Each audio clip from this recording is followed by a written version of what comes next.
Chaque jour, nous sommes confrontés à des situations imprévues, parfois difficiles, qui mettent notre patience et notre sérénité à l'épreuve.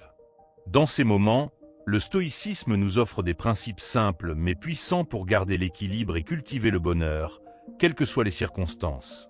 Aujourd'hui, nous allons découvrir ensemble 10 règles essentielles inspirées des plus grands penseurs stoïciens. Préparez-vous à explorer une philosophie de vie qui enseigne à mieux comprendre ses émotions, à renforcer son esprit et à trouver la paix intérieure. Car oui, le bonheur véritable ne dépend pas des événements extérieurs, mais de notre manière d'y réagir. Commençons ce voyage vers une vie plus harmonieuse et plus forte. Avant de commencer, aime la vidéo et abonne-toi à la chaîne pour ne manquer aucun de nos nouveaux contenus. Règle 1. Le bonheur vient de l'intérieur. Imagine un instant que ton bonheur ne dépende ni de ton compte en banque, ni des opinions des autres, ni même des événements qui t'arrivent. Ça paraît fou, non? Pourtant, c'est exactement ce que le stoïcisme nous enseigne. La clé du bonheur se trouve en nous, pas à l'extérieur. Les stoïciens croyaient que notre paix intérieure ne doit pas être bouleversée par ce que nous ne contrôlons pas. Prends l'exemple d'une journée de pluie. Tu peux râler, maudire le ciel et gâcher ta journée, ou bien accepter que la météo ne dépend pas de toi et profiter du moment présent. C'est ça, la sagesse stoïcienne. Distinguer ce qui est en ton pouvoir de ce qui ne l'est pas. Le bonheur, c'est de savoir lâcher prise sur l'incontrôlable.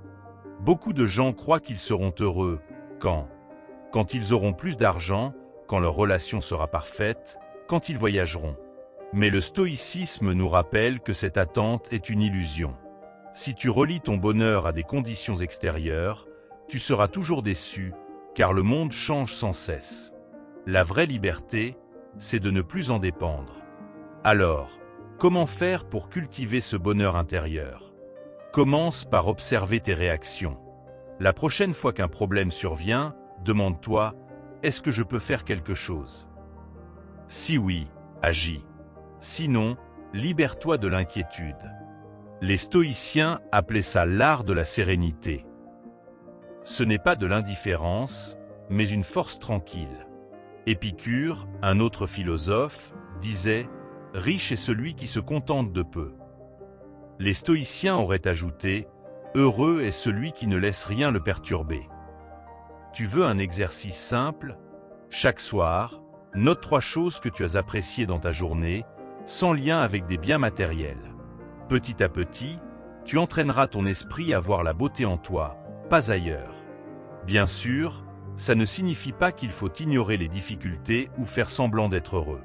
Le stoïcisme ne nie pas la douleur, mais il t'apprend à ne pas la laisser te définir. Quand tu es triste ou en colère, reconnais ces émotions, puis demande-toi, est-ce que cette émotion m'aide ou m'enfonce? Tu garderas ainsi le contrôle. Un piège courant est de croire que les autres peuvent nous rendre heureux. Mais même les personnes que tu aimes ne contrôlent pas tes sentiments. Si tu attends d'elles qu'elles comblent tous tes besoins, tu seras souvent déçu. Le vrai amour, comme le vrai bonheur, commence par l'autonomie émotionnelle. C'est un cadeau que tu te fais à toi-même. Marc Aurèle, empereur et stoïcien, écrivait « Tu as pouvoir sur ton esprit, pas sur les événements extérieurs. Réalise cela, et tu trouveras la force. » En d'autres termes, ton cerveau est comme un jardin. Si tu n'y plantes que des graines de calme et de raison, les tempêtes extérieures ne pourront pas tout détruire. Alors, la prochaine fois que tu te surprends à dire « Je serai heureux quand », rappelle-toi cette règle stoïcienne. Le bonheur n'est pas une destination, mais une façon de voyager. Il ne t'attend pas au bout du chemin. Il marche à tes côtés, à condition que tu choisisses de le voir. En résumé, le stoïcisme nous offre une boussole. Au lieu de courir après ce qui nous échappe, ancrons-nous dans ce que nous pouvons maîtriser. Nos pensées, nos actions, nos interprétations. Le bonheur n'est pas une récompense lointaine. Il est déjà là, en toi, il suffit de tendre la main. Règle 2. Gratitude quotidienne. Et si je te disais qu'il existe un outil tout simple, à la portée de tous, capable de transformer ta vie en quelques minutes par jour? Cet outil, c'est la gratitude. Pas besoin d'argent, de diplôme ou de chance, juste un peu d'attention. Les stoïciens le savaient bien. Sénèque écrivait chaque soir ce pourquoi il était reconnaissant. Résultat, une vie plus riche, même dans les épreuves. La gratitude, ce n'est pas juste dire « merci » machinalement. C'est un regard actif sur les petites choses qu'on oublie souvent. Un rayon de soleil, une tasse de café chaude, un fou rire avec un ami. Le stoïcisme nous apprend que ces détails ordinaires sont en réalité extraordinaires, si on prend le temps de les voir. C'est comme un muscle, plus tu l'exerces, plus il devient fort. Pourquoi ça marche? Parce que notre cerveau est programmé pour repérer les dangers et les manques. Un héritage de nos ancêtres chasseurs-cueilleurs. Mais aujourd'hui, ce mécanisme nous pousse à voir surtout ce qui ne va pas. La gratitude rééquilibre la balance. Elle ne nie pas les problèmes, mais elle t'aide à réaliser que même dans les pires journées, il y a toujours quelque chose qui mérite d'être apprécié. Un exercice stoïcien puissant, le journal de gratitude. Chaque soir, note 3 choses simples qui t'ont apporté de la joie. Pas besoin d'écrire un roman. Mon collègue m'a offert un café. J'ai entendu mon chant préféré. Les feuilles des arbres dansent dans le vent. En un mois, tu formeras ton esprit à repérer naturellement la beauté cachée du quotidien. Attention, la gratitude n'est pas de la positivité toxique. Les stoïciens ne te disent pas de faire semblant que tout va bien quand c'est dur. Mais même dans l'adversité, chercher une lueur, ne serait-ce que « je suis en bonne santé » ou « j'ai un toit » change tout.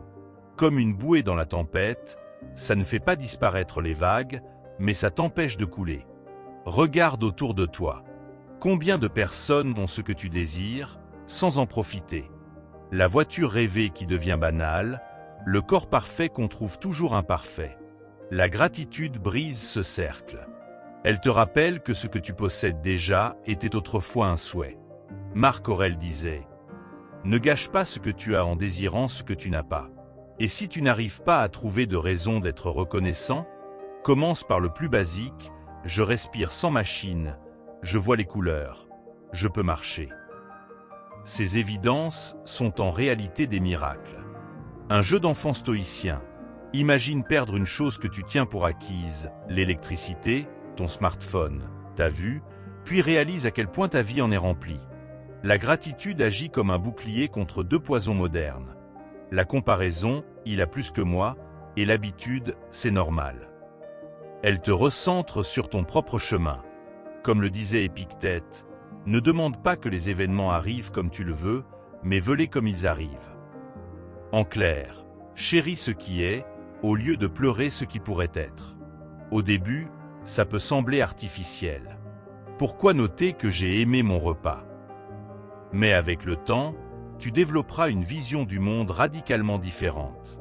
Les problèmes paraîtront plus petits, les joies plus grandes.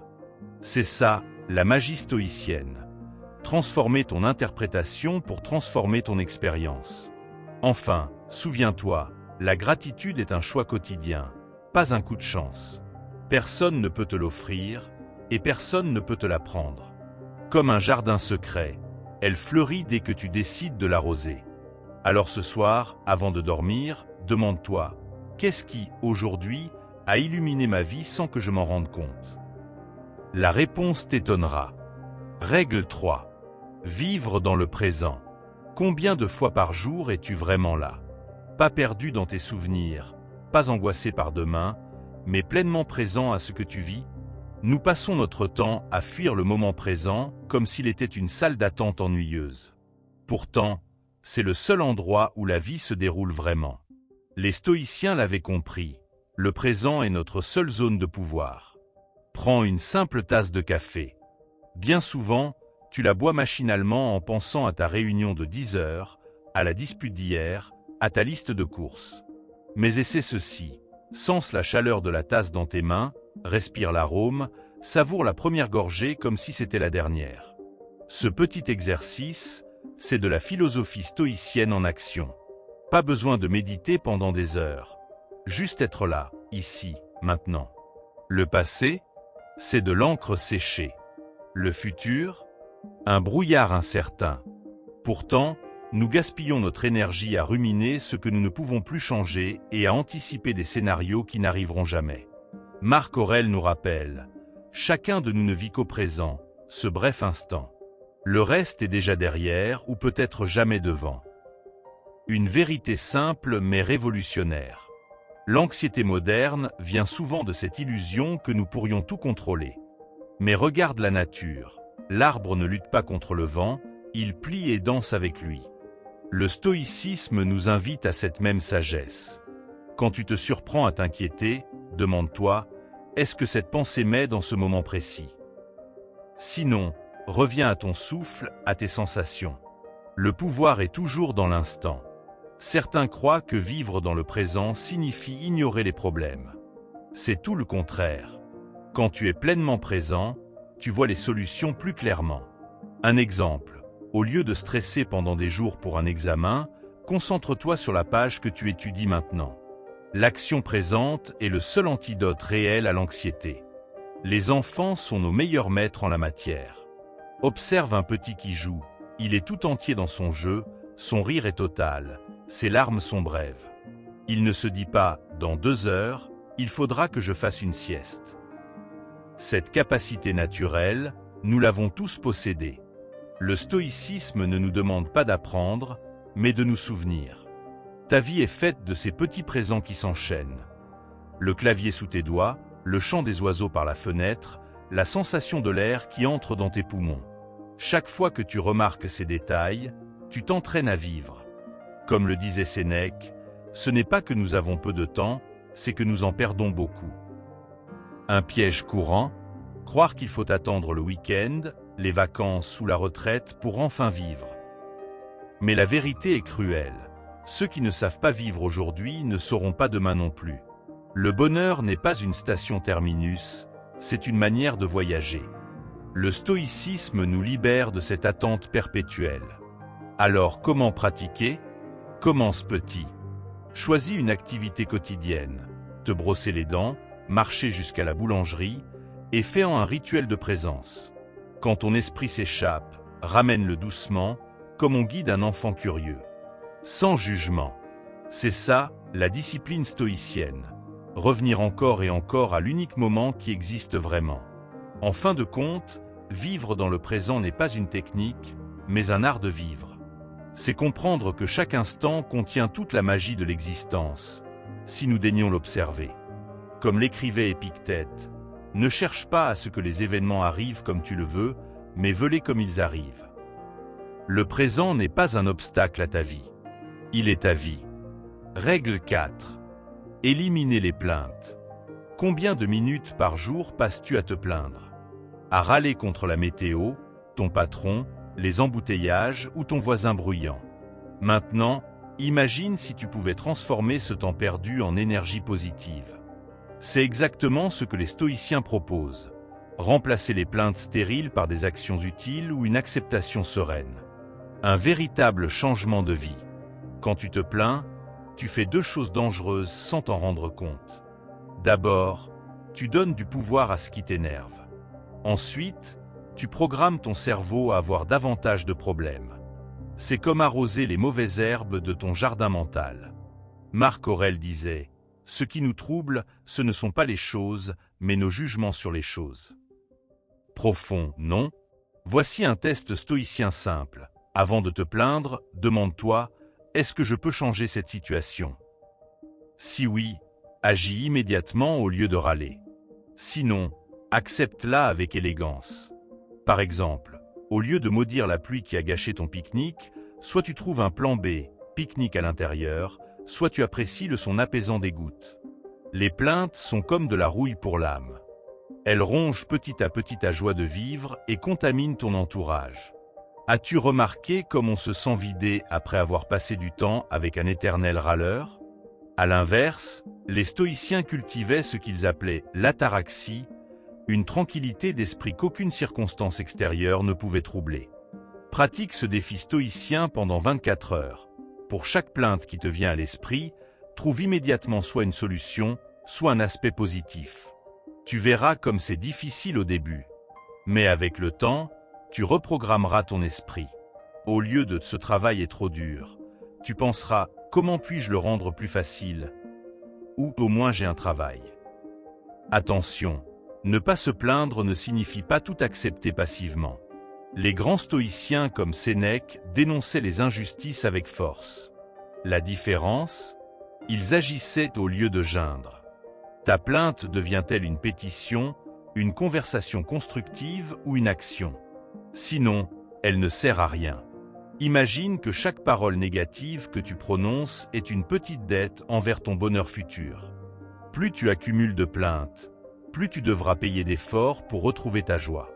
Le stoïcisme propose plutôt de faire des dépôts positifs chaque jour, par des actions, de la gratitude ou simplement du silence quand on ne peut rien changer. Un truc pratique, quand tu sens la plainte monter, respire profondément 3 fois avant de parler. Ce petit délai stoïcien permet souvent à la raison de reprendre le dessus. Et si vraiment tu dois exprimer une frustration, formule-la comme un fait observable, il y a du bruit, plutôt qu'un jugement, c'est insupportable. Au final, éliminer les plaintes est un acte de libération personnelle. Comme le disait Épictète, ce n'est pas ce qui arrive qui te trouble, mais ce que tu en penses. En choisissant consciemment tes réactions, tu deviens architecte de ta paix intérieure plutôt que victime des circonstances. Commence aujourd'hui, pendant 1 heure, puis une journée, note chaque fois que tu te surprends à te plaindre. Sans te juger, observe simplement. Ce simple exercice de conscience, pratiqué par les philosophes stoïciens depuis des siècles, pourrait bien transformer radicalement ta qualité de vie. Le pouvoir est dans tes mains, ou plutôt dans ton esprit. Règle 5. Accepter l'imperfection. Nous passons notre vie à courir après un idéal de perfection qui n'existe pas. La bonne nouvelle? Les stoïciens l'avaient compris il y a 2000 ans. L'imperfection n'est pas un échec, mais la marque même de notre humanité. Imagine un arbre qui se reprocherait ses nœuds et ses branches tordues. C'est pourtant ce qui lui donne son caractère et sa résistance. Combien de fois t'es-tu dit « si seulement j'étais plus intelligent, plus organisé, plus sociable ». Cette voix intérieure exigeante, le stoïcisme nous apprend à la dompter. Marc Aurèle, l'empereur philosophe, écrivait chaque matin « Aujourd'hui, je rencontrerai des gens ingrats, égoïstes, arrogants. » Non par pessimisme, mais pour se rappeler que l'imperfection fait partie du jeu. Tes erreurs ne sont pas des preuves d'échec, mais des signes que tu essaies, que tu grandis. Quand un enfant apprend à marcher, personne ne lui reproche ses chutes. Pourquoi serions-nous plus durs avec nous-mêmes qu'avec un bébé? Les stoïciens voyaient chaque obstacle comme une opportunité de progresser, y compris nos propres limites. Regarde autour de toi. La nature elle-même est imparfaite. Les montagnes ne sont pas symétriques, les rivières serpentent capricieusement. Pourtant, c'est cette imperfection qui crée la beauté du monde. Dans le stoïcisme, accepter nos failles, c'est comme apprendre à voir cette beauté brute en nous-mêmes et chez les autres. Un exercice puissant, chaque soir, note une chose que tu as mal faite, puis écris ce qu'elle t'a appris. Tu verras, tes défauts sont souvent des professeurs déguisés. Épictète, né esclave et boiteux, disait « Ce qui me gêne devient mon chemin ». Quelle meilleure preuve que nos limites peuvent nous rendre plus forts. Cette acceptation stoïcienne n'a rien de la résignation. C'est au contraire une forme de réalisme courageux. On ne peut s'améliorer qu'en partant de là où on est vraiment, pas de là où on voudrait être. Comme un navigateur doit d'abord accepter les vents tels qu'ils sont pour pouvoir ajuster ses voiles. Et pour les autres, la même bienveillance s'applique. Quand quelqu'un t'énerve, rappelle-toi, il lutte peut-être avec ses propres démons, comme toi avec les tiens. Sénèque conseillait, sois indulgent envers tous, mais d'abord envers toi-même. Cette compassion n'affaiblit pas, elle libère. Le perfectionnisme est une prison dont nous sommes à la fois le geôlier et le prisonnier. Le stoïcisme nous en offre la clé. Chaque fois que tu te surprends à être trop dur, demande « Est-ce que j'exigerais cela de mon meilleur ami ?» Souvent, la réponse t'étonnera. Au final, accepter l'imperfection, c'est embrasser pleinement la vie. Comme ces poteries japonaises réparées avec de l'or, les cassures deviennent alors plus précieuses que l'objet intact. Nos défauts bien assumés font de nous des êtres uniques, profonds, véritablement humains. Alors la prochaine fois que tu trébucheras, souviens-toi, tu n'es pas en train de rater ta vie. Tu es en train de la vivre, tout simplement. Et c'est précisément dans ces moments d'imperfection assumée que la vraie sagesse stoïcienne se révèle. Règle 6. S'entourer de personnes inspirantes. Nous sommes comme des éponges, inconsciemment, nous absorbons les valeurs, les habitudes et même les manières de penser de ceux qui nous entourent. Les stoïciens l'avaient bien compris. Dis-moi qui tu fréquentes et je te dirai qui tu deviendras. Ton environnement relationnel est un jardin où poussent chaque jour les graines de ton futur caractère. Pense à la dernière conversation que tu as eue. T'a-t-elle laissé plus d'énergie ou moins? Plus de clarté ou plus de confusion? Les anciens stoïciens comme Sénèque choisissaient soigneusement leurs compagnons, préférant la qualité à la quantité. Ils savaient qu'on ne peut pas fréquenter quotidiennement la négativité sans en être affecté, comme on ne peut marcher dans la boue sans se salir. Mais attention, s'entourer de personnes inspirantes ne signifie pas chercher d'être parfaits. Les stoïciens recherchaient plutôt ceux qui, même avec leurs imperfections, les tiraient vers le haut par leur intégrité, leur courage ou leur sagesse. Parfois, une simple conversation avec un collègue persévérant ou un ami généreux peut valoir mieux qu'un livre de philosophie. Un exercice stoïcien puissant? Fais l'inventaire de tes 5 fréquentations principales. Demande-toi honnêtement, est-ce qu'elles t'élèvent ou t'alourdissent? Cela ne veut pas dire rompre brutalement avec des amis en difficulté, mais peut-être équilibrer ses relations par d'autres plus nourrissantes. Comme le disait Épictète, on ne peut pas choisir les circonstances, mais on peut choisir comment y répondre et avec qui les partager. Et les relations toxiques? Marc Aurèle avait une approche pragmatique. Quand un salaud te met en colère, demande-toi, est-il possible qu'il n'y ait pas de salauds dans le monde? Non. Alors ne demande pas l'impossible. Le stoïcisme ne nous ordonne pas de fuir les personnes difficiles, mais de ne pas les laisser déterminer notre état intérieur. La beauté de l'ère moderne? Nous pouvons nous entourer virtuellement des plus grands esprits. Les lettres de Sénèque, les pensées de Marc Aurèle sont à portée de main.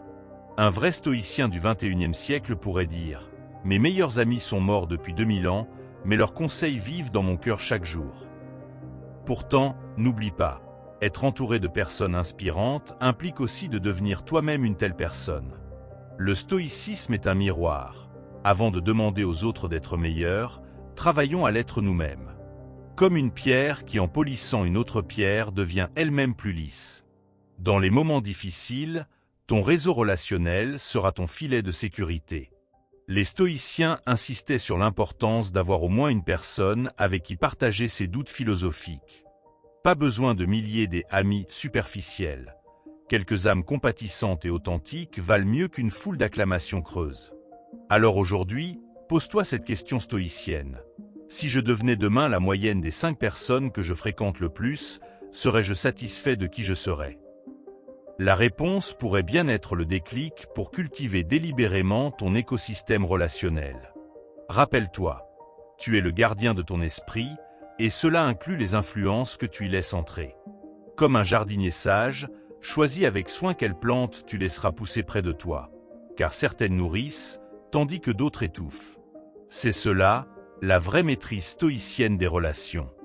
Imagine ton esprit comme une forteresse stoïcienne.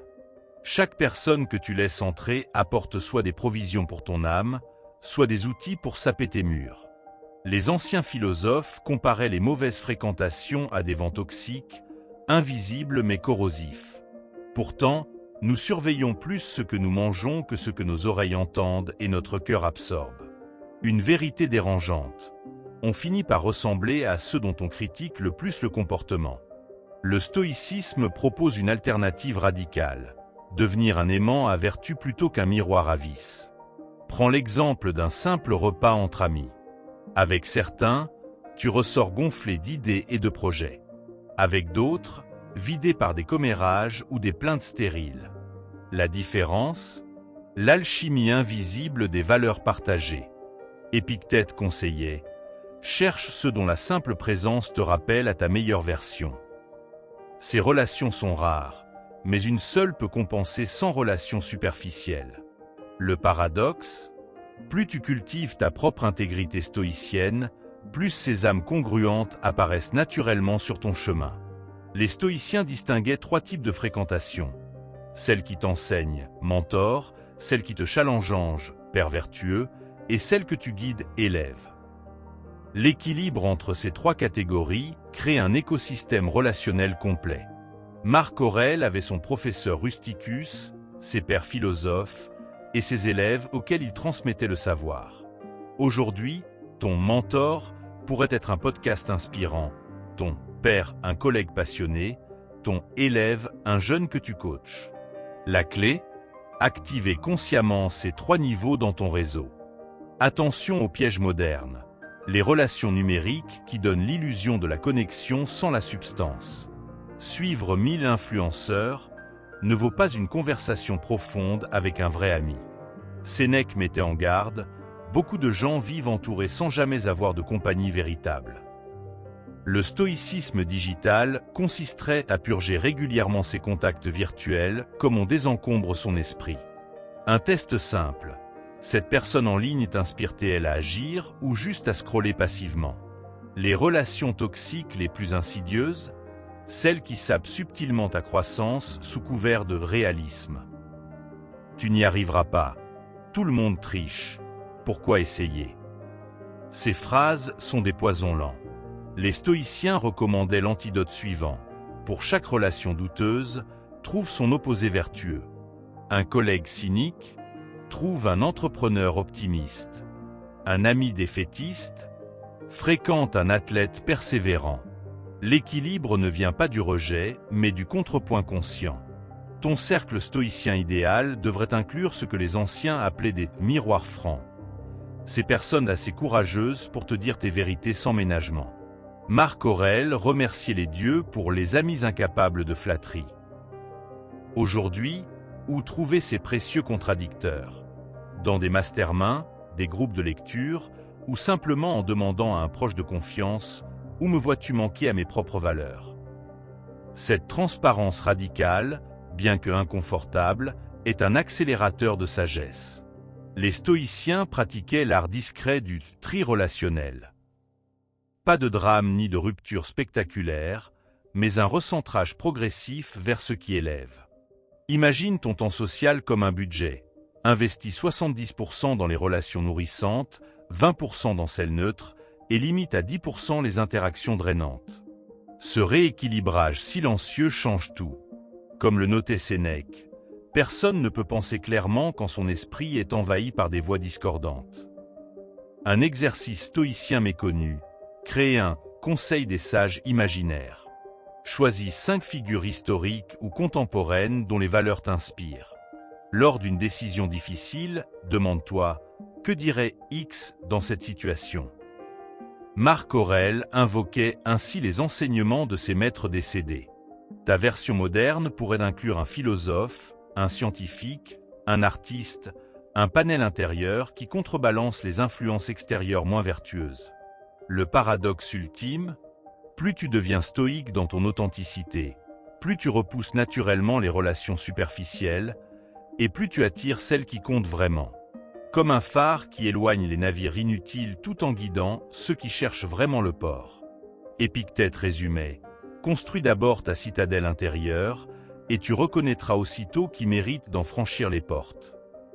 Ce filtrage naturel est bien plus efficace que tout calcul social. Enfin, souviens-toi, le but n'est pas l'isolement hautain, mais la connexion profonde. Les plus grands stoïciens étaient engagés dans leur communauté. Sénèque comme conseiller, Marc Aurèle comme empereur. Leur secret? Ils puisaient dans leurs relations choisies la force de servir ceux qui ne l'étaient pas. Ton défi?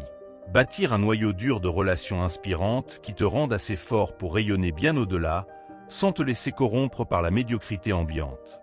C'est cela, l'art relationnel du vrai stoïcien moderne. Règle 7. Maîtriser ses émotions. Les émotions sont comme des vagues. Elles peuvent nous porter ou nous submerger. Le stoïcisme ne nous apprend pas à les nier, mais à naviguer avec elles. Quand la colère monte ou que la tristesse étreint, rappelle-toi ceci. Tu n'es pas ton émotion, tu es le capitaine qui choisit comment répondre à cette tempête intérieure. Cette distinction subtile change tout. Prends l'exemple d'une dispute. Sous le coup de l'émotion, tu pourrais dire des mots blessants. Mais avec un peu de recul stoïcien, tu peux remarquer « je ressens de la colère » plutôt que « je suis en colère ». Cette petite distance fait toute la différence. Marc Aurèle pratiquait cela quotidiennement. Aujourd'hui, je rencontrerai des gens difficiles, mais je contrôle mes réactions. Nos émotions sont souvent des signaux utiles, mais de mauvais guides. La peur te prévient d'un danger, mais ne doit pas t'empêcher d'agir. La tristesse témoigne de ton humanité, mais ne doit pas définir ta vie. Les stoïciens comparaient les émotions à un chien tenu en laisse. Si tu ne le maîtrises pas, c'est lui qui te promène. L'art consiste à écouter le message sans se laisser dominer. Un exercice puissant vient d'Épictète. Quand une émotion forte surgit, demande-toi, cette réaction sert-elle mon bien? Puis respire profondément avant d'agir. Ce simple délai stoïcien brise le cycle réactionnel. Imagine la puissance de pouvoir répondre au lieu de réagir dans chaque situation tendue de ta vie. Attention, maîtriser ne signifie pas étouffer. Les stoïciens reconnaissaient pleinement leurs émotions avant de les traverser avec sagesse. Comme Sénèque l'écrivait, « Les larmes coulent, mais la raison demeure ». Cette approche équilibrée évite deux extrêmes, l'explosion incontrôlée et le déni émotionnel. La prochaine fois qu'une émotion désagréable surgit, essaie ceci. Observe-la comme un scientifique étudierait un phénomène intéressant. Où la sens-tu dans ton corps? Quelle est son intensité sur 10? Combien de temps dure-t-elle vraiment? Ce détachement curieux est une superpuissance stoïcienne qui désarme les émotions les plus tenaces. Nos sociétés modernes oscillent entre deux excès, le déferlement émotionnel permanent et la froideur robotique. Le stoïcisme propose une troisième voie, l'intelligence émotionnelle philosophique. Savoir quand exprimer, quand contenir, quand transformer ses émotions est un art qui s'apprend. Les enfants nous montrent la voie. Ils pleurent intensément, puis sourient 5 minutes plus tard. Ils vivent leurs émotions pleinement sans s'y attacher. Retrouver cette fluidité naturelle, mais avec la conscience adulte, c'est tout l'enjeu de la maîtrise stoïcienne. Tes émotions sont comme les nuages. Elles passent dans le ciel de ton esprit, mais ne sont pas le ciel lui-même. En t'entraînant quotidiennement à cette observation détachée, tu développes ce que les stoïciens appelaient l'ataraxie, la paix intérieure inébranlable. Commence aujourd'hui, choisis une émotion récurrente qui te trouble. Étudie-la, comprends ses déclencheurs, prépare tes réponses. Bientôt, tu découvriras le pouvoir ultime, celui de choisir tes états internes plutôt que de les subir. C'est cela, la vraie liberté stoïcienne. Les émotions sont comme des messagers. Elles viennent nous avertir de quelque chose, mais ce n'est pas parce qu'un messager crie fort qu'il a toujours raison. Le stoïcisme nous enseigne à accueillir le message sans nécessairement obéir à ses exigences. Quand la colère frappe à ta porte, reconnais sa présence, mais demande-toi d'abord si son conseil est sage. Souvent, ce qui semble être de la colère n'est en réalité que de la peur déguisée ou de la frustration mal comprise. Imagine ton esprit comme une forteresse avec différentes pièces. Les émotions peuvent frapper aux portes, mais c'est à toi de décider lesquelles tu laisses entrer dans la salle du trône où se prennent les décisions. La tristesse peut rester dans l'antichambre le temps que tu comprennes son origine. L'anxiété peut attendre dans le couloir pendant que tu vérifies si ces avertissements sont fondés. Cette métaphore stoïcienne transforme le chaos émotionnel en un processus ordonné et maîtrisé. La pratique du « journal émotionnel » était chère aux stoïciens. Chaque soir, ils notaient non seulement ce qui leur était arrivé, mais surtout comment ils y avaient réagi émotionnellement. Cet exercice simple crée une distance salutaire. Au lieu de dire « j'étais furieux », on écrit « j'ai ressenti de la fureur ». La nuance semble minime, mais elle change tout. Elle transforme l'émotion d'un état permanent en une expérience temporaire dont on peut analyser les causes et les effets. Les stoïciens distinguaient deux types de réactions, les impressions premières, automatiques, et les jugements seconds volontaires. Quand tu entends un bruit soudain, sursauter est inévitable, c'est une impression première. Mais décider si ce bruit représente un danger, c'est un jugement second sur lequel tu as pouvoir. Cette distinction capitale nous libère. Nous ne sommes pas responsables de nos premières réactions, mais pleinement responsables de ce que nous en faisons ensuite. Un exercice peu connu mais puissant, l'art stoïcien de la préméditation des émotions. Le matin, prévois mentalement les situations qui pourraient te troubler dans la journée. Visualise-toi les affrontant avec calme. Marc Aurèle pratiquait cela en se répétant « Aujourd'hui, je rencontrerai des ingrats, des arrogants, des menteurs. Mais je resterai maître de moi. » En anticipant ainsi, tu prépares ton esprit à réagir avec sagesse plutôt qu'à réagir impulsivement. La régulation émotionnelle stoïcienne repose sur 3 questions clés. Cette émotion dépend-elle de moi? Est-elle utile? Comment la transformer en action constructive? Par exemple, face à l'anxiété, elle ne dépend pas entièrement de moi, première question. Elle n'est pas utile sous cette forme, deuxième question, mais je peux la transformer en préparation minutieuse, troisième question. Ce triage systématique désamorce les émotions paralysantes. Les stoïciens comparaient souvent l'esprit à un lac. Les émotions sont comme le vent qui ride sa surface. Plus tu descends en profondeur, moins les remous se font sentir. La méditation stoïcienne consiste précisément à trouver ce calme profond sous les vagues émotionnelles. Pas en niant les vagues, mais en s'enracinant dans la partie immuable de ton être. Ta raison et tes valeurs fondamentales. Un piège moderne consiste à croire qu'il faut exprimer toutes ces émotions. Les stoïciens proposent une approche plus nuancée. Exprimer ce qui doit l'être, quand cela doit l'être, comme cela doit l'être.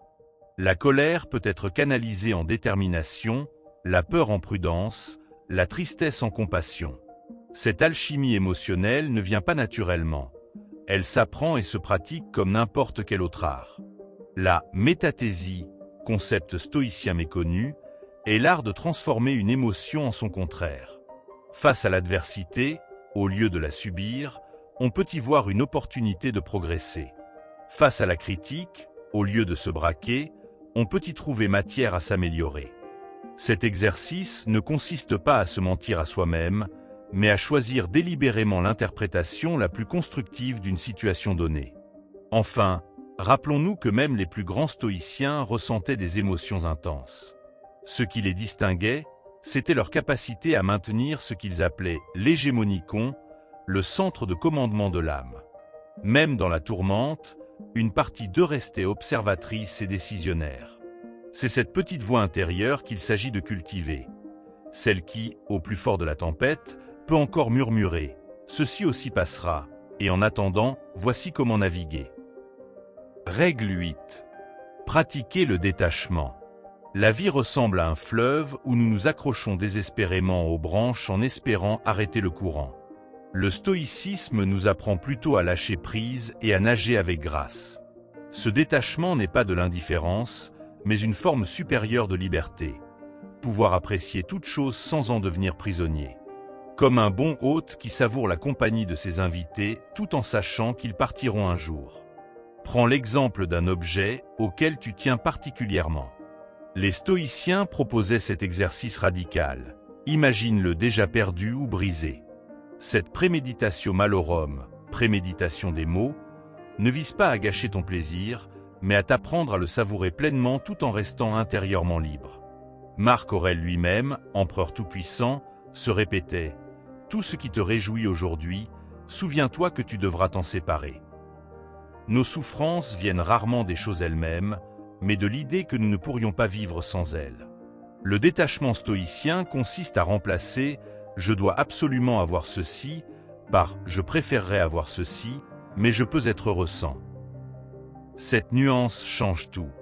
Elle transforme nos désirs en préférences et nos peurs en simples inconforts passagers.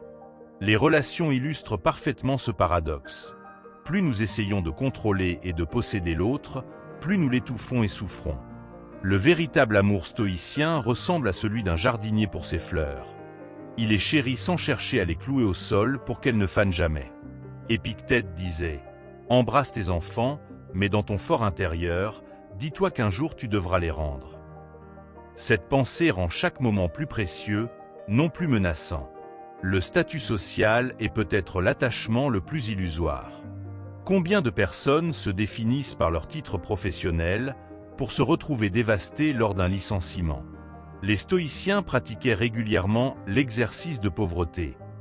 Se passer volontairement de leurs privilèges pour se rappeler qu'ils ne font pas partie de leur essence. Sénèque, l'un des hommes les plus riches de Rome, jeûnait régulièrement et dormait à même le sol.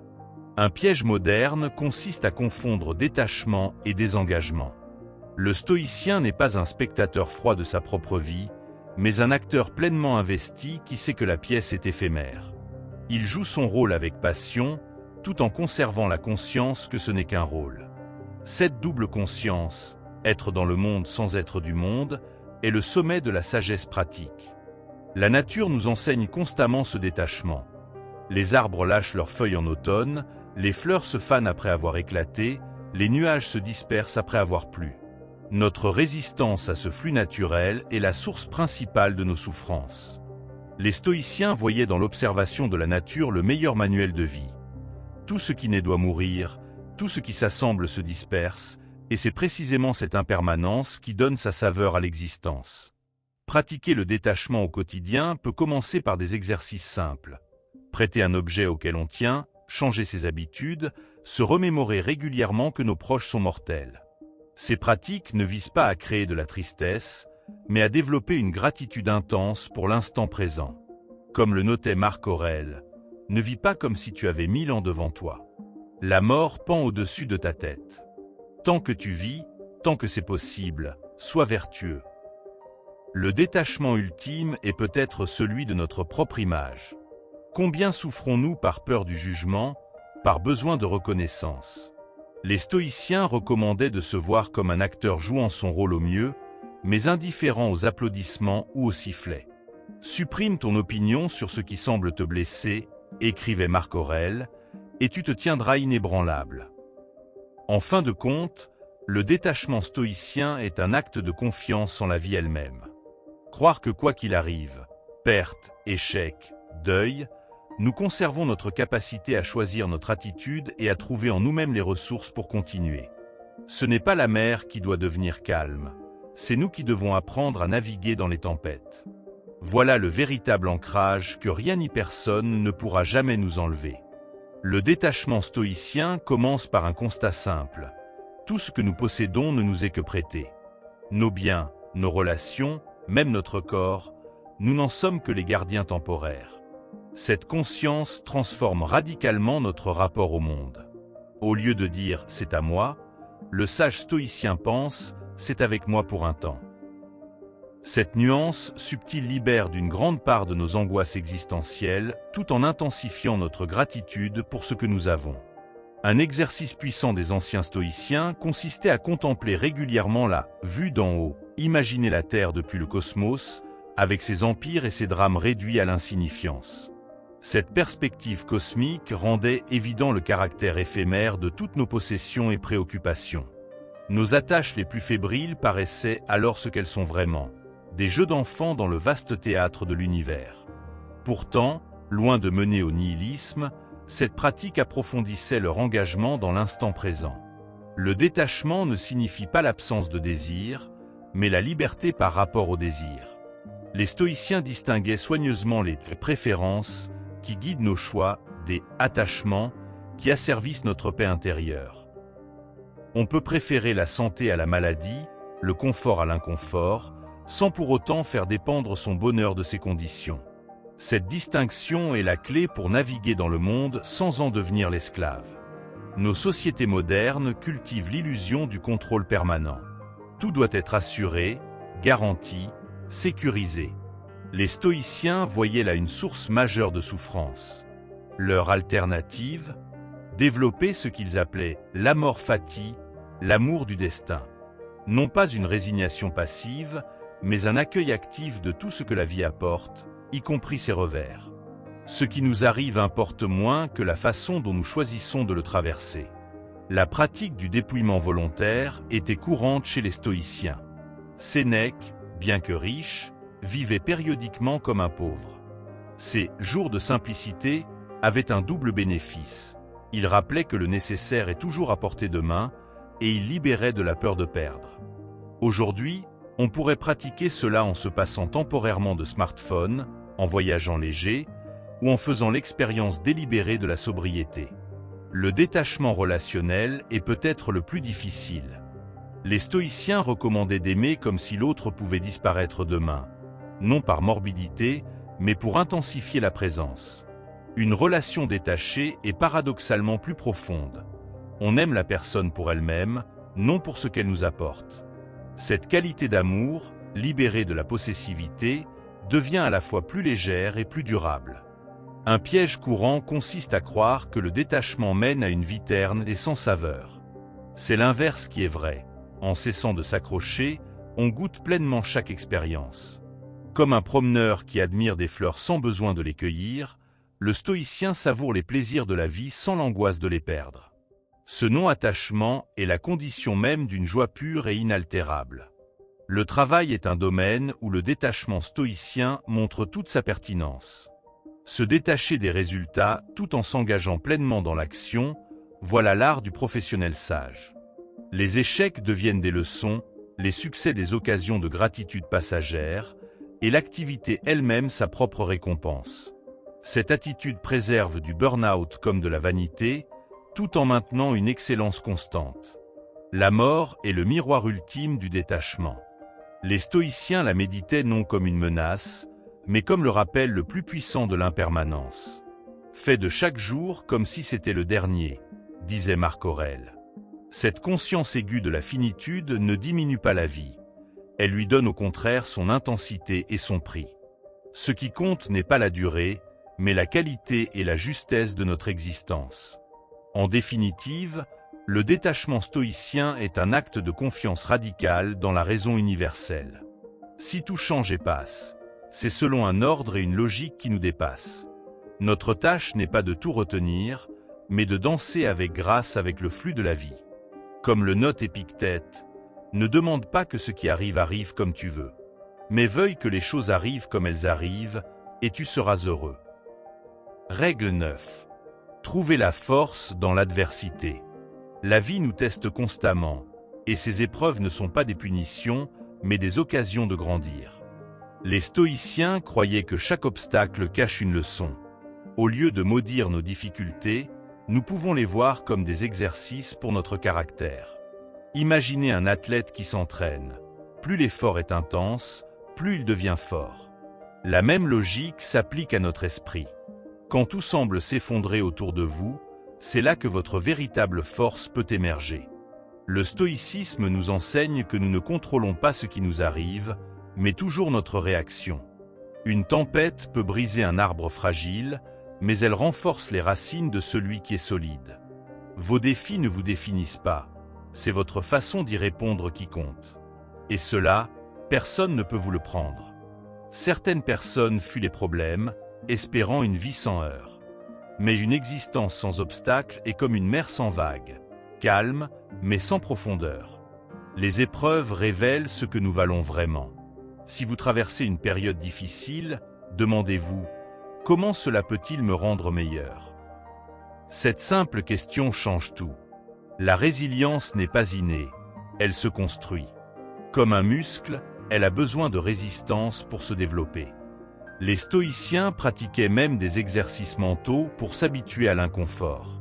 Ils se préparaient au pire scénario, non par pessimisme, mais pour être prêts à tout. Quand vous affrontez une épreuve avec courage, vous gagnez en confiance pour la suivante. Pensez aux plus grandes figures de l'histoire. Beaucoup ont connu l'échec avant le succès. Ce qui les distinguait, leur capacité à transformer les revers en tremplin. Un stoïcien ne dit pas « Pourquoi moi ?» mais « Que puis-je en tirer ?» Cette mentalité fait toute la différence. Votre plus grande liberté est de choisir comment interpréter ce qui vous arrive. Certaines blessures ne guérissent jamais complètement, et c'est normal. Mais même les cicatrices peuvent devenir des sources de sagesse. Le stoïcisme ne nie pas la douleur. Il nous apprend à ne pas lui donner le pouvoir de nous paralyser. Vous n'êtes pas faible parce que vous souffrez, vous êtes humain. La force vient en acceptant cette humanité tout en continuant d'avancer. Quand vous êtes submergé, rappelez-vous, les vagues les plus violentes finissent toujours par retomber. Vos émotions peuvent être agitées, mais au fond, vous restez maître de votre raison. C'est là que réside votre pouvoir. Personne ne peut vous forcer à abandonner si vous refusez de le faire. Les épreuves ne durent pas, mais les leçons qu'elles laissent, si. Imaginez, regardez votre vie actuelle depuis le futur. Ce qui semble insurmontable aujourd'hui paraîtra peut-être minuscule dans 10 ans. Cette perspective aide à relativiser. Le stoïcisme nous invite à voir plus loin que l'instant présent. Vos actions maintenant sculptent la personne que vous deviendrez. Alors, choisissez de grandir plutôt que de vous plaindre. La prochaine fois que vous sentirez le poids d'une épreuve, respirez profondément. Souvenez-vous que vous avez déjà surmonté tant de choses sans le savoir. Chaque bataille passée vous a préparé pour celle-ci.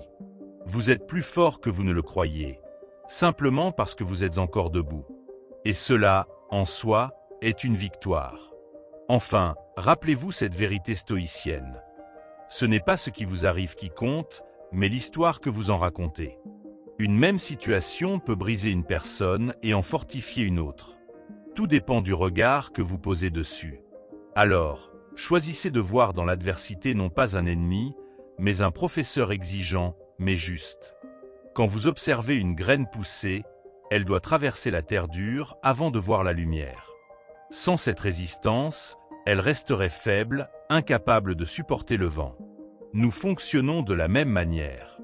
Les obstacles que nous rencontrons ne sont pas là pour nous écraser, mais pour nous forcer à nous étirer vers notre potentiel.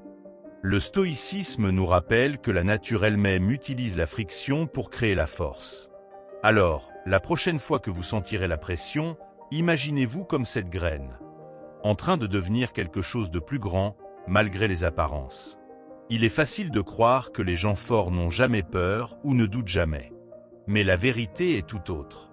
Le courage n'est pas l'absence de peur, c'est l'action malgré la peur. Un stoïcien reconnaît ses craintes, mais refuse de leur obéir. Quand vous agissez alors que tout en vous tremble, c'est là que vous écrivez votre propre légende.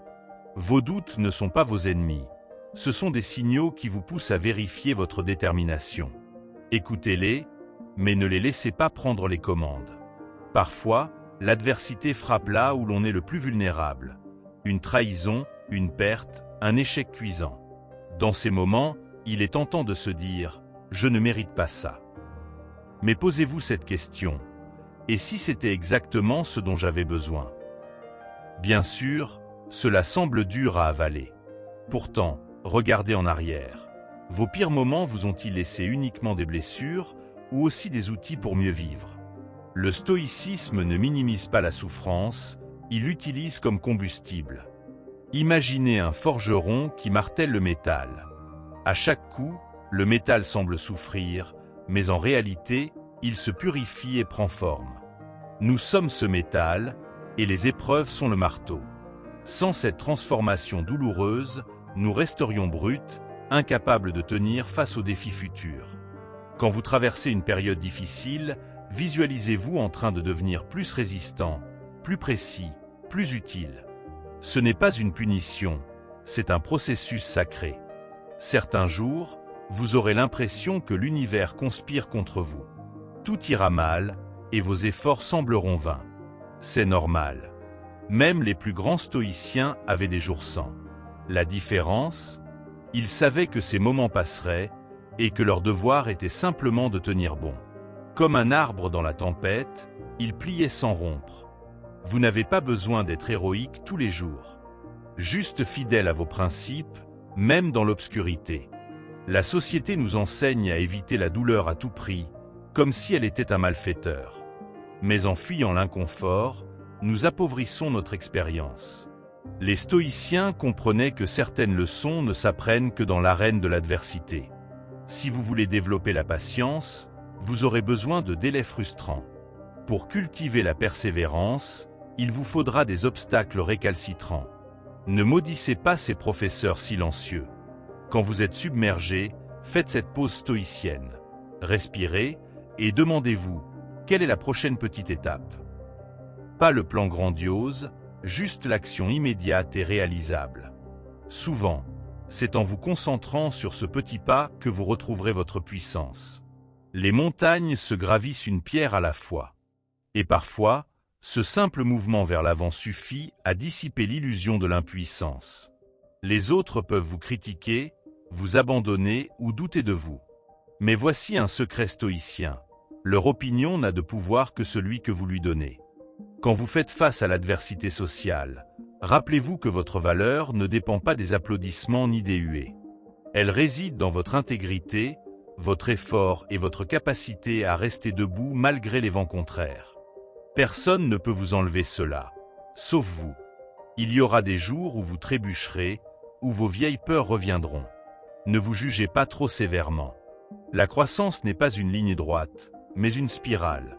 Vous semblez parfois revenir en arrière, alors que vous êtes simplement en train de vous élever différemment. Le stoïcisme n'exige pas la perfection, juste la persistance. Chaque rechute est une chance de recommencer avec plus de sagesse. Enfin, souvenez-vous que vous n'êtes pas seul. Même les plus grands philosophes stoïciens, Marc Aurèle, Épictète, Sénèque, ont eu besoin de se rappeler ces principes quotidiennement. Ils écrivaient pour eux-mêmes avant d'écrire pour les autres. Alors, tenez votre journal, parlez à un ami, ou contemplez simplement le ciel étoilé. L'adversité peut isoler, mais elle unit aussi ceux qui comprennent son vrai visage. Non pas un bourreau, mais un sage qui murmure « Tu peux devenir bien plus que tu ne l'imagines ». Règle 10. Amor fati, aimer son destin. La vie ressemble à un fleuve. On ne peut pas contrôler son courant, mais on peut choisir comment nager. Les stoïciens avaient compris cette vérité profonde avec le concept d'amor fati, l'amour de son destin. Ce n'est pas une résignation passive, mais une acceptation active. Imaginez un marin qui, au lieu de maudire les vagues, apprend à danser avec elles. Voilà la véritable liberté. Beaucoup de gens passent leur temps à lutter contre ce qui leur arrive. Pourquoi moi? Ce n'est pas juste. Ces phrases nous enferment dans la révolte. L'amor fati propose une autre voie. C'est arrivé. Comment en tirer le meilleur? Ce simple changement de perspective transforme les obstacles en escaliers. Même dans les moments les plus sombres, il y a une lueur à saisir. Prenez l'exemple d'un arbre en hiver. Il semble mort, dépouillé de ses feuilles. Pourtant, cette période difficile lui permet de concentrer son énergie pour renaître au printemps. Nos épreuves fonctionnent de la même manière. Le stoïcisme nous enseigne que ce que nous appelons malchance est souvent un terrain fertile déguisé. La douleur d'aujourd'hui prépare la force de demain. Pratiquer l'amor fati, c'est comme devenir alchimiste de sa propre vie. On transforme le plomb des difficultés en or de la sagesse. Quand un projet échoue, au lieu de s'effondrer, on se demande quelle nouvelle porte cela pourrait ouvrir. Cette attitude ne supprime pas la déception, mais elle l'empêche de nous paralyser. Chaque revers contient en germe une possibilité inattendue. Certains croient qu'accepter son destin signifie renoncer à agir. C'est tout le contraire. L'amor fati donne une base solide pour l'action. Quand on arrête de gaspiller son énergie à regretter ce qui est, on peut la consacrer à construire ce qui peut être. Comme un archer qui accepte le vent mais ajuste son tir, nous devenons plus efficaces quand nous travaillons avec la réalité plutôt que contre elle. Nos plus grandes frustrations viennent souvent de l'écart entre nos attentes et la réalité. Le stoïcisme propose une solution radicale. Aimer ce qui arrive, non pas parce que tout est parfait, mais parce que c'est notre matériau de travail. Un sculpteur ne maudit pas la pierre, il l'utilise. De même, notre destin, avec ses aspérités, est la matière première de notre chef-d'œuvre. Imaginez regarder votre vie comme un film. Si vous pouviez savoir que chaque événement, même douloureux, contribue à une histoire cohérente et belle, ne les vivriez-vous pas différemment? L'amor fati, c'est cette confiance que le puzzle a un sens, même quand nous ne voyons pas l'image complète. Cette foi active change tout. Bien sûr, Cela demande de l'entraînement. Commencez petit. Quand un embouteillage vous retarde, au lieu de râler, profitez-en pour écouter un podcast. Quand la pluie gâche votre pique-nique, dansez sous les gouttes. Ces micro-exercices préparent votre esprit aux plus grands défis. Petit à petit, vous développerez cette agilité qui transforme chaque situation en opportunité. Le plus beau dans l'amor fati, il nous rend invincibles d'une certaine manière. Quand on cesse de combattre la réalité, on découvre une force tranquille. Les circonstances peuvent nous enlever beaucoup de choses, mais jamais notre capacité à choisir comment les vivre. C'est là que réside notre véritable pouvoir, dans cette alchimie intime qui change le plomb en or. En fin de compte, aimer son destin, c'est s'aimer soi-même profondément. C'est reconnaître que chaque expérience nous façonne et que nous avons les ressources pour les traverser. Le stoïcisme ne promet pas une vie sans tempête, mais il offre une boussole pour les naviguer. Quand nous embrassons pleinement notre chemin, avec ses bosses et ses virages, nous devenons enfin libres. Prenons un exemple concret. Vous ratez un train important. Vous pouvez tempêter contre la SNCF, ou voir cela comme une chance inattendue, peut-être croiserez-vous une personne intéressante, ou découvrirez-vous un café charmant. L'amor fati, c'est cette capacité à trouver des perles cachées dans les déceptions apparentes. La vie devient alors une chasse au trésor, où chaque revers contient un cadeau déguisé. Les enfants sont parfois de meilleurs stoïciens que les adultes. Observez un enfant tomber. Après les larmes, il se relève et continue de jouer. Il ne rumine pas son échec, ne se demande pas « pourquoi moi ?». Il vit l'instant, puis passe à autre chose. Cette résilience naturelle, nous l'avons tous possédée. L'amor fati, c'est en quelque sorte retrouver cette simplicité. Accepter, apprendre, avancer. Certaines cultures ont intégré cette sagesse bien avant le stoïcisme.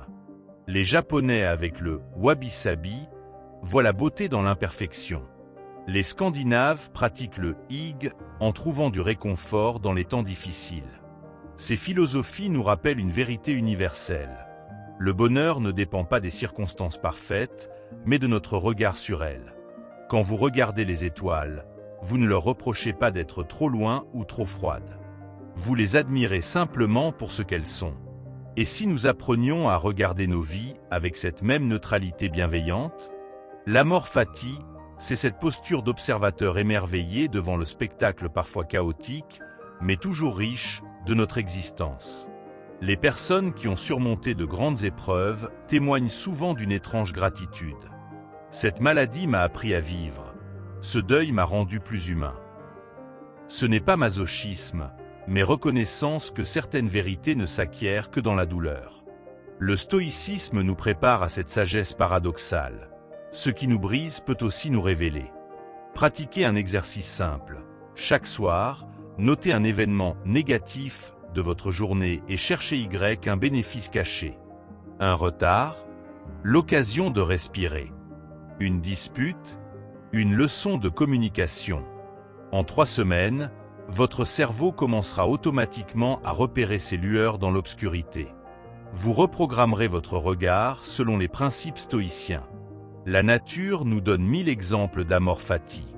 La graine doit se laisser dissoudre dans la terre avant de devenir fleur. Le corail se construit grâce aux tempêtes qui brisent ses branches. Rien ne résiste, tout s'adapte et en profite. Nous sommes les seuls êtres à lutter contre notre propre devenir. Et si nous nous inspirions davantage de ces maîtres silencieux? Les meilleurs artistes le savent. Une erreur peut devenir le départ d'une nouvelle inspiration. Un peintre transforme une tache en élément du tableau. Un musicien intègre une fausse note dans son improvisation. Notre vie est une œuvre d'art en création permanente. L'amor fati, c'est ce geste artistique qui accueille chaque accident comme matière à création. Quand vous vous surprenez à résister à ce qui est, posez-vous cette question stoïcienne. En luttant, est-ce que je change la situation ou simplement mon bien-être? Souvent, nous gaspillons une énergie précieuse à combattre l'inchangeable. L'accepter ne signifie pas renoncer, mais au contraire mobiliser toutes ses forces sur ce qui peut vraiment évoluer. En dernière analyse, aimer son destin revient à faire confiance à la vie. non pas comme une croyance naïve, mais comme un choix courageux. Les stoïciens parlaient de logo, une intelligence organisatrice du monde. Même quand nous ne comprenons pas, nous pouvons choisir de croire que chaque pièce du puzzle a sa place. Cette confiance active est peut-être la plus haute forme de liberté intérieure.